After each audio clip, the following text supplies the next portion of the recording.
చింతల పోలమ్మ మాయమ్మ చింతల పోలమ్మ మాయమ్మ చింతల పోలమ్మ. ఆ విధంగా అమ్మవారు స్నానానికి వస్తుండగా ఒకరోజు అర్ధరాత్రి కోళ్లగూడులో ఎలక జ్వరపడటంతో ఎదిరిన కోళ్లు కూయడం వల్ల కోడిపోత సమయం అయిందని భావించినటువంటి జాలారి తన వలను భుజంపై వేసుకొని సముద్రం ఒడ్డుకు వచ్చాడు. ఎదురుగా వస్తున్నటువంటి అమ్మవారిని చూసిన జాలారి ఎవరి అందగత్తే, ఇంత అందం జీవితంలో ఎప్పుడూ చూడలేదు, ఈ పిల్లను పొందకపోతే జీవితమే వ్యర్థమని భావించి జాలారి అమ్మవారికి ఎదురుగా వెళ్ళి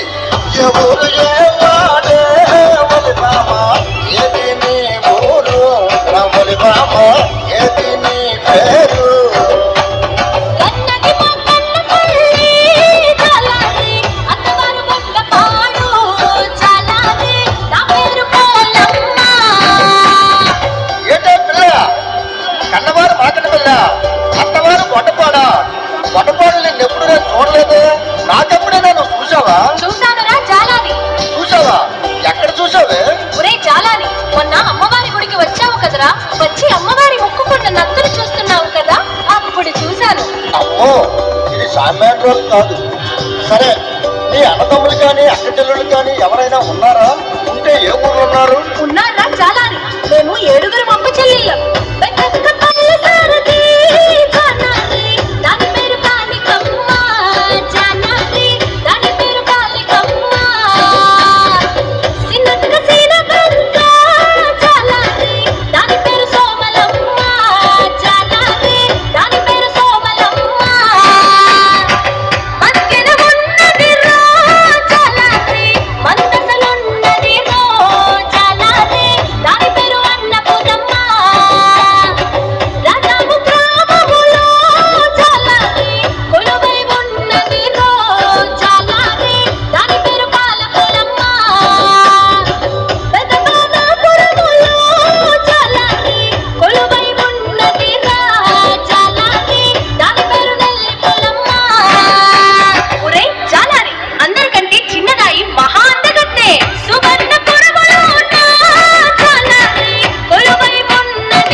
నేను పెద్దమ్మోర్నే, నీకు అమ్మలాంటి దాని.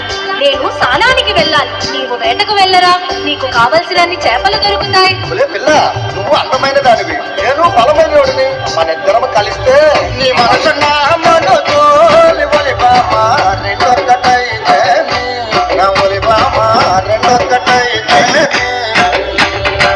నీ తనువు నా తనువు రెండు కలిస్తే